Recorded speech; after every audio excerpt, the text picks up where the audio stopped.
So I'm wondering, is it possible to increase the mast height of the Fisher? Let's make another mistake. One ring to rule them all.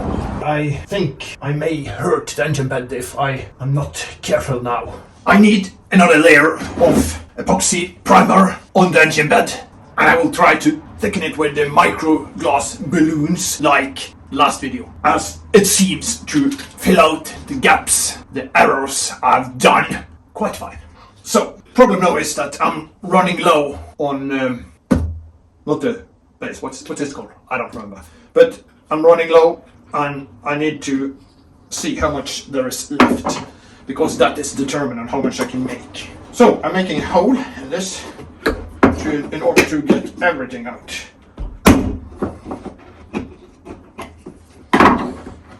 Then I can see it's 5-1. I will normally fill the primer first and then the hardener. Hardener it's called. I know I have to sort of emphasize how much hardener was left and then pour the correct amount of primer. So this could be interesting. I cannot make a mistake, because then the epoxy primer might not harden at all, and that I've done that before too. It was not fun. I didn't actually do that with epoxy primer. I did it with a polyester. I forgot to put hardener into it, so that didn't cure at all. This was very long time ago. I was a young man then. I bought quite a large bucket of top coat and I poured hardener into the entire bucket at once. So I made a third of the floor of the boat. Then it suddenly became gel, and a few minutes later it was no go. I've done a lot of mistakes, so let's make another mistake. Oh, this is not much. Oh, it's quite thick. It pours slowly. We managed to get enough hardener out.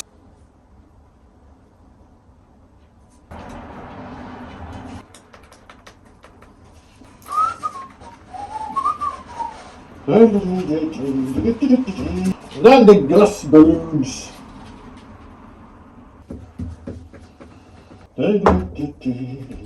Let's start painting.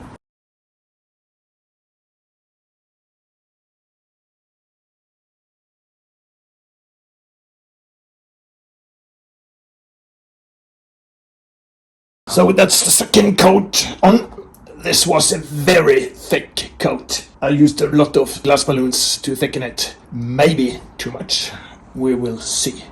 Tomorrow. Have a good night. It seems that something has happened within the EU. I was trying to get 2-component bilge paint. However, I was told that that paint is no longer legal to sell. That is, they can sell what they have, but they can no longer order anymore. These 2-component paintings contain a lot of stuff that is really bad for health, if I understand it right. I'm left with polyurethane paint. Alright. Protective glove. It's up to 3 with the 2-1. I will fill the hardener up to 3 on this.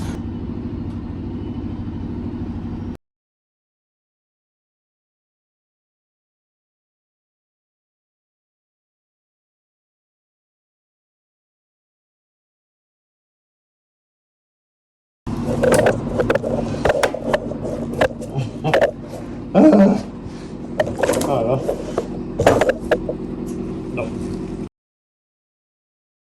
I'm now standing on my own boat. That's the rear. Yes. I'm looking at the boat besides me with a similar rig as the Fisher. And it seems to me like the mast is maybe 1 meter higher than the front mast of the Fisher. I'm wondering, is it possible to increase the mast height of the Fisher? I'm wondering this as there are 2 Fisher 30s actually. It's my Fisher 30 Northeaster and it's also a Fisher 30. And there is a significant difference in the beam of the boat, which should indicate that the Northeaster with its wider beam is slightly more capable of carrying a slightly larger sail area, just as they've done on the Fisher 31. Of course, experimenting with a new mast is expensive stuff. A used mast could be worth experiencing with. In my opinion, both the mast and the boom is very similar to the Fisher, and it seems like this may be slightly newer. So the question is it higher? I should get the photo and try to compare. Let's take a look at what I find when I compare. I've taken a look at the boat, and I figured that the rig could be interesting to purchase. However, I'm not sure that the owner would like to sell it separately from the boat. And the rest of the boat is a mess, in bad condition, homemade plywood. The engine is a piece of rust. Not sure if we are going to do this, but it's very tempting. So we have found the screw that keeps the Cutlass in place. However, it's tight. I need probably to use some heat to get it up. Also, I should expect the Cutlass to sit quite hard to get out, as it is metal. As you can see, today they use composite in the Cutlass, and this is bronze, and I guess they are quite glued together. So I guess I will do this the careful way, starting with just heat and thin oil to see if I can smoothen it up a bit.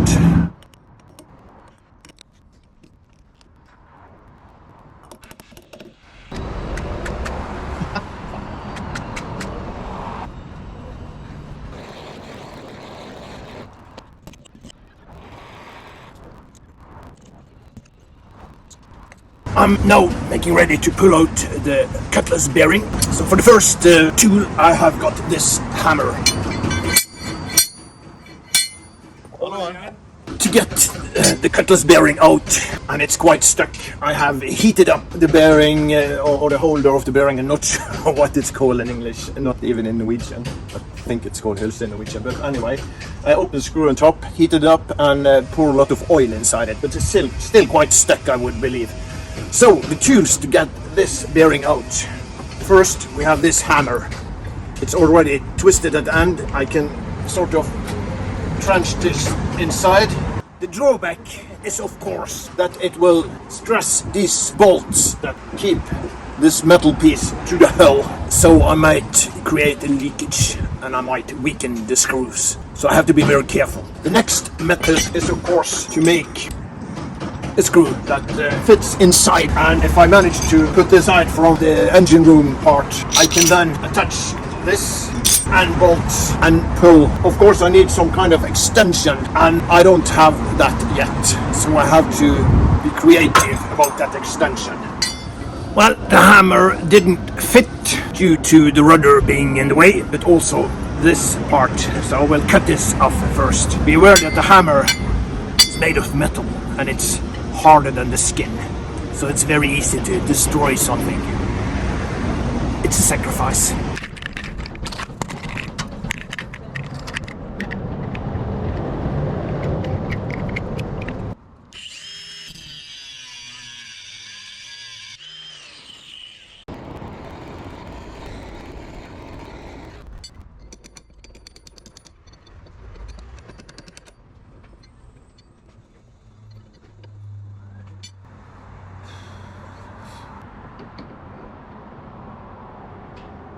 I might try the other solution, but that also has its haybacks.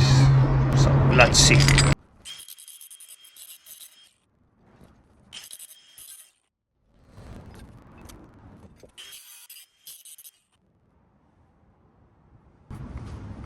The point is obviously that this pipe should fit inside the drive shaft tube, but not fit inside the Cutlass. So let's see. This could be slightly larger, but I think it's okay as long as it does not pass through the Cutlass. It's okay. It's easier to fit inside the tube. So let's try it.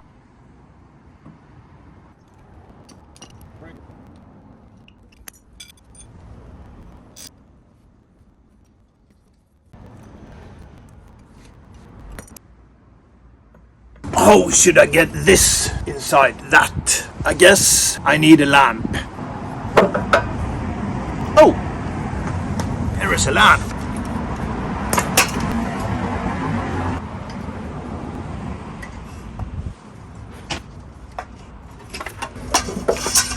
Then we need something to attach these two. We should have some kind of hollow tube, yes. Hey!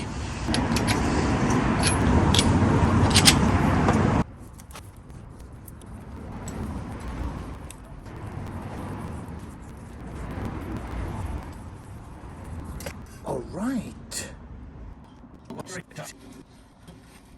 It seems that the tube is full of something. Oh. Yes. This grease seems to be full of sand or maybe from old marine growth. That is.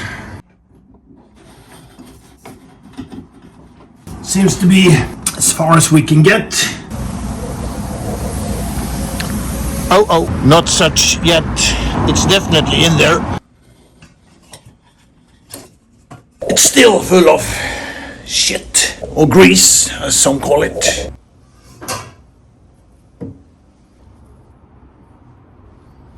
Great. So something is blocking the path to the Cutlass. I will try again. Still all dirt, very sandy substance. And that's interesting because the sound when I run the engine, the propeller shaft actually made a sound like it was running in sand. I really didn't get it. Maybe this is some of the answer. But how has this grease become that sandy over the years?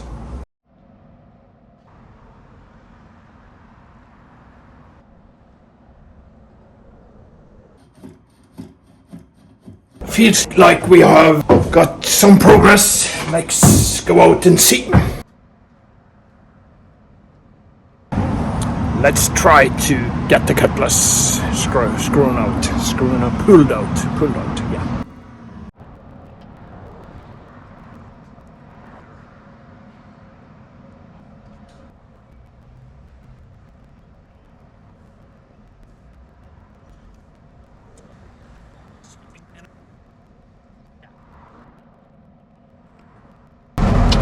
So the problem now that this is almost ready is that I don't have a tube. I don't have a tube that is in a diameter just larger than Cutlass. So I need to improvise or wait. So let's start improvising. So will this work? I'm not sure.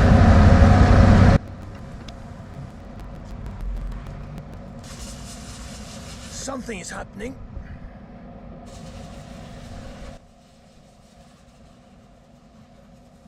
We have pulled a bit on the Cutlass. Let's have a look. It has moved about 10 millimeters. Let's continue.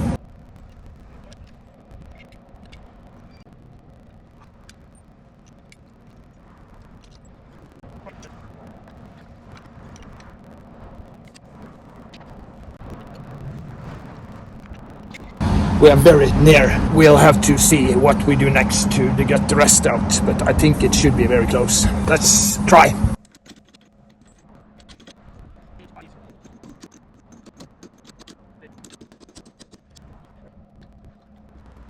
Yes, we did manage to get the Cutlass bearing out.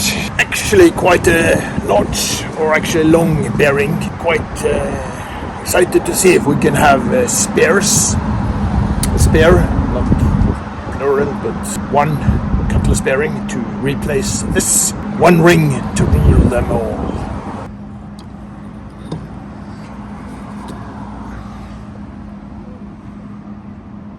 Today we have learned that a lamp is not just a lamp. It's also a valuable tool when removing the Cutlass.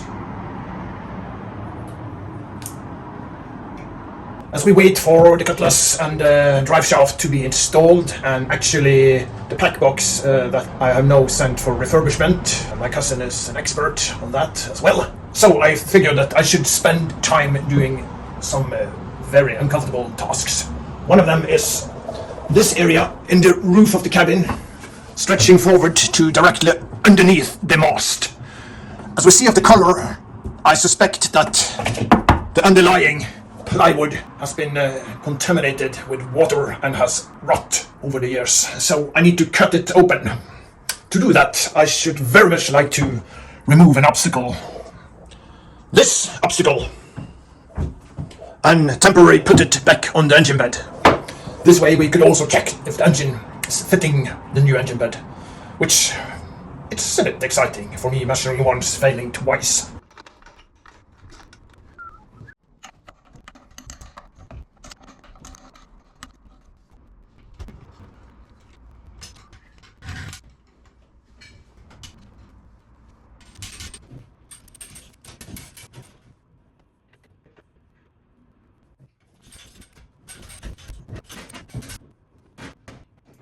It's a bit tricky because what the engine is currently resting on is not moving. I think I may hurt the engine bed if I am not careful now. It will be easier later when I can pull more directly up, but now it's about 30 degrees angle on the wire. It's dragging the engine towards the engine bay, but I don't want it to touch the engine bay. I need to find a solution. I should have a lawyer here, but I haven't. He went to his summer house.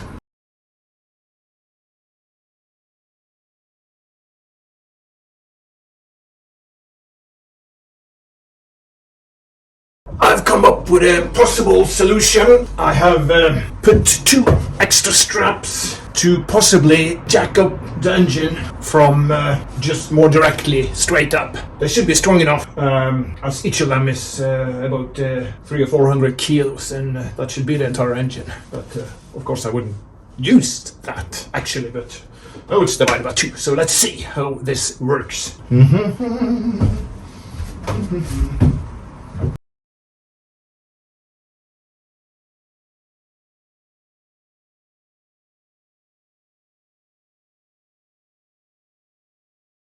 So now I need to remove the old 2x4 planks that the engine did use to rest on. And I have loosened all the screws, but there are still some work. Let's go ahead.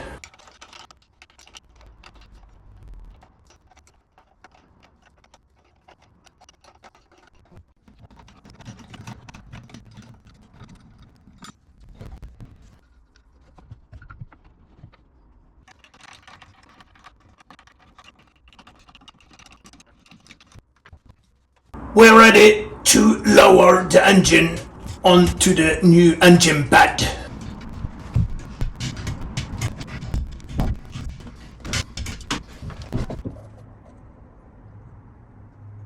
It looks quite okay, but does the engine fit? And the answer is no, not exactly. There are some minor adjustment needed. As we see in here, on this side it touches completely, on this side there is space. And the reason for that is this plug down here. It's touching, so I need to make a cut, grind off a bit at that place.